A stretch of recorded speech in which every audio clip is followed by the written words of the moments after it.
السلام علیکم ناظرین، آپ دیکھ رہے ہیں میرا یوٹیوب چینل دیسی لائف اور میں ہوں آپ کا میزبان محمد زبیر۔ حال ہی میں سعودی شہزادہ محمد بن سلمان نے امریکی اخبار نیو یارک ٹائمز میں انٹرویو دیتے ہوئے کہا کہ ہم اپنے ملک میں اسلام کو اس شکل میں واپس لانا چاہتے ہیں جس طرح 1979 سے پہلے تھا۔ اس حوالے سے کئی لوگوں کے ذہنوں میں سوال آیا کہ 1979 میں ایسا کون سا واقعہ پیش آیا تھا جس نے نہ صرف سعودی معاشرہ بلکہ پوری امت مسلمہ کو اپنی طرف مائل کیا۔ اسلامی سال کے پہلے مہینے یکم محرم الحرام 20 نومبر 1979 کی ایک عام صبح تھی، جب تقریباً صبح 5 بجے کے قریب امام شیخ محمد بن سبیل نے فجر کی نماز کا سلام پھیرا تھا۔ چند آدمی نمازیوں کے مجمع سے کھڑے ہو کر امام کعبہ محمد بن سبیل کے لاؤڈ سپیکر پر قابض ہو گئے۔ اس وقت مسجد میں نمازی 1 لاکھ کے قریب موجود تھے۔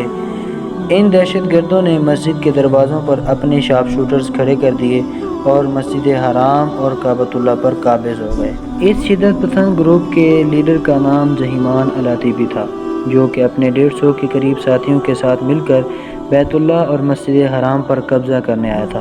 ان دہشت گردوں میں محمد بن عبداللہ القحطانی بھی شامل تھا، جس نے امام مہدی ہونے کا دعویٰ کیا تھا۔ کعبہ پر حملے کی خبر اسلام آباد پہنچ چکی تھی تو پاکستانیوں نے امریکی سفارت خانے پر بڑی شدت سے ہلہ بول دیا، کیونکہ لوگ یہ سمجھ رہے تھے کہ اتنی مقدس زمین پر حملے کی اس سازش کی پلاننگ امریکہ یا صرف یہود ہی کر سکتے ہیں۔ حالات جب اس قدر سنگین تھے کہ کئی ملکوں کے درمیان اس بنا پر جنگ چھڑ سکتی تھی، تو پاکستان آرمی کے SSG کمانڈوز پر مشتمل ایک دستہ کو سعودی عرب بھیجا گیا تاکہ بیت اللہ کو ان دہشت گردوں سے کلیئر کروایا جائے اور 1 لاکھ کے قریب لوگ جو وہاں پر یرغمال تھے ان کو آزادی دلوائی جائے۔ پاکستان آرمی کے اس SSG کمانڈوز کے دستے کی سربراہی ایک میجر کو سونپی گئی۔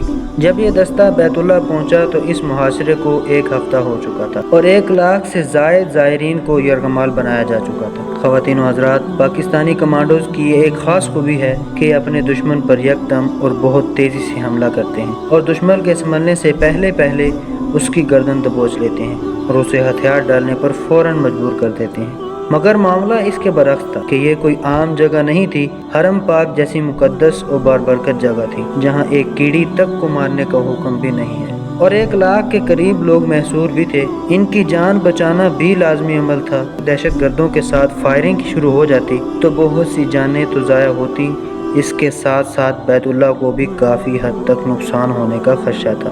وقت انتہائی تیزی سے گزرتا جا رہا تھا اور صورتحال گمبھیر سے گمبھیر ہوتی چلی جا رہی تھی۔ SSG کمانڈوز نے سعودی عرب میں پہنچ کر فوری پلاننگ کرنا شروع کر دی۔ حرم شریف اور اس کے اطراف میں لگے کیمراز کی مدد سے تمام صورتحال اور دہشت گردوں کے ٹھکانوں کا پتہ چلایا جانے لگا اور حرم پاک کے دروازوں پر کھڑے ان دہشت گردوں کی پوزیشن کا بھی جائزہ لیا گیا۔ اسپیشل سروسز گروپ کے اس دستے کے میجر، جو کہ ان کا لیڈر بھی تھا، اس کے ذہن میں ایک عجیب کیفیت کی ایک ترکیب آئی۔ میجر نے اپنے دستے کے جانبازوں کو اپنے قریب بلایا اور خون پر ان سے حلف لیا کہ بیت اللہ کی حفاظت اور اس کے تقدس کی بقا کی خاطر اگر جان بھی دینی پڑے تو کوئی پیچھے نہیں ہٹے گا۔ سامعین و ناظرین، ہر مسلمان کی ایک فطری خواہش ہوتی ہے کہ بیت اللہ اس کی جائے موت ہو۔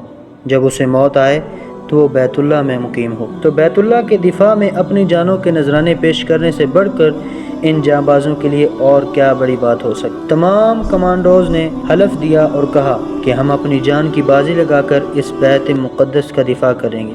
یہ تمام کمانڈوز کے لیے ایک انتہائی سعادت کی بات تھی کہ انہیں اتنی بڑی نیکی کے لیے چوز کیا گیا اور اتنی بڑی نیکی کو سر انجام دینے کے لیے پاکستان کے SSG کمانڈوز کو ہی منتخب کیا گیا۔ اور ظاہر ہے کہ ان کے علاوہ دنیا میں ایسی کون سی فورس ہے جو اس طرح کا دفاع کرنا جانتی ہے، اور اس کمانڈر لیڈر نے اس کے بعد سعودی حکام سے رابطہ شروع کر دیا۔ اس کمانڈر لیڈر نے سعودی حکام بالا سے درخواست کی کہ مسجد حرام کے صحن میں پانی چھوڑ دیا جائے۔ اب لوگ حیران ہونے لگے کہ یہ کس قسم کی گیم کھیلی جا رہی ہے کہ دہشت گردوں کو پانی کا استعمال کر کے پکڑا جائے گا۔ کمانڈر لیڈر نے اتنے پر بھی بس نہ کی، بلکہ سعودی بادشاہ سے ہیلی کاپٹر کے ذریعے کمانڈوز کو مسجد حرام کے صحن میں اتارنے کی درخواست کی۔ آپ کو پتہ ہے کہ کعبہ کے ارد گرد نو فلائی زون ہے کوئی بھی چیز کعبہ پر فلائی نہیں کر سکتی، مگر تھوڑی سی تاخیر اور مشاورت کے بعد اس بات کی اجازت مل ہی گئی کہ جانبازوں کو ہیلی کاپٹر کے ذریعے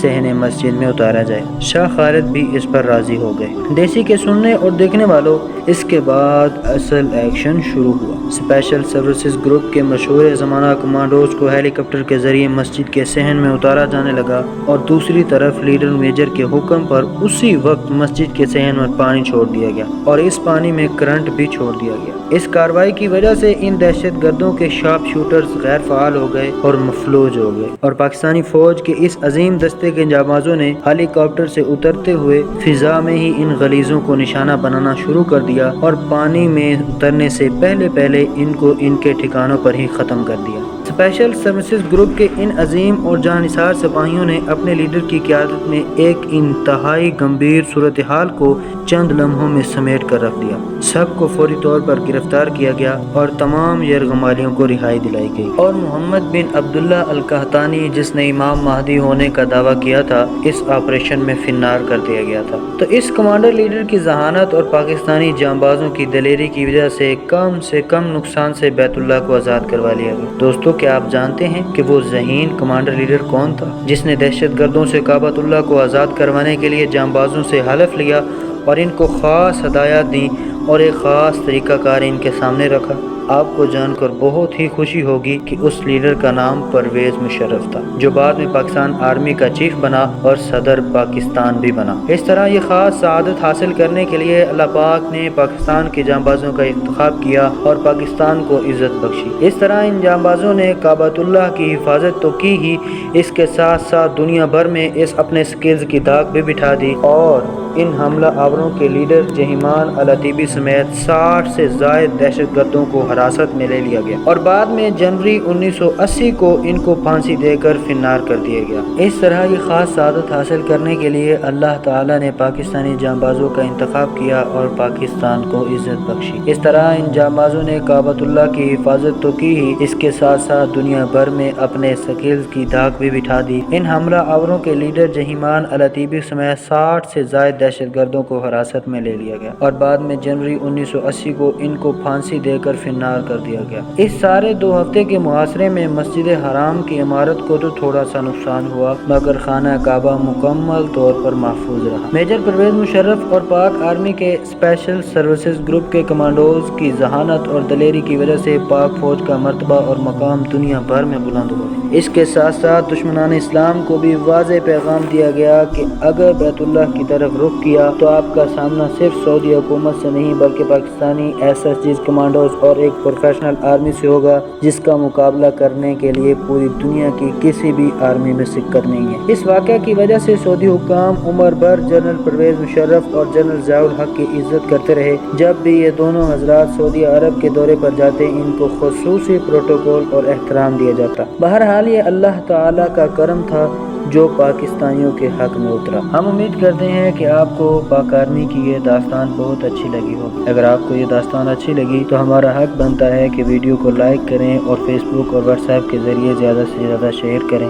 اگر آپ اس قسم کی مزید معلوماتی ویڈیوز دیکھنا چاہتے ہیں تو ہمارے اس کاروان میں ہمارے ساتھ شامل ہو جائیں، ہمارے چینل کو سبسکرائب کریں اور ساتھ لگے گھنٹی کے نشان کو دبا دیں تاکہ ہماری آنے والی ہر ویڈیو کا نوٹیفیکیشن سب سے پہلے آپ کے پاس پہنچے۔ اپنا اور اپنے ارد گرد لوگوں کا خاص خیال رکھیں۔ محمد زبیر کا سلام قبول کریں۔ اللہ حافظ۔